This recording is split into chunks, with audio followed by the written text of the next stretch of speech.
আমাদের সদস্যরা চেষ্টা করেছেন এত সুন্দর মানুষের পাশে গিয়ে দাঁড়াচ্ছে তাদেরকে একত্রিত করার জন্য।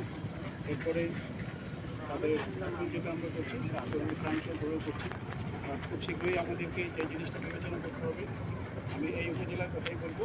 আমাকে ইউএনও বলেছে এখানে 6টি ইউনিয়ন আছে, প্রায় 1.5 লক্ষ বাসিন্দা আছে, নাগরিক আছে।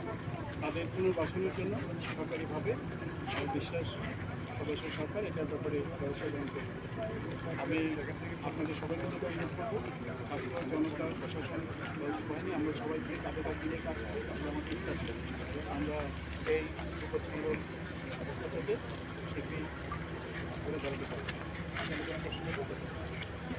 বন্যা পরবর্তী সময়ে নানান ধরনের মহামারী শুরু হয়, তো আপনাদের মেডিকেল কতদিন কাজ করবে এই দুর্গত এলাকায়?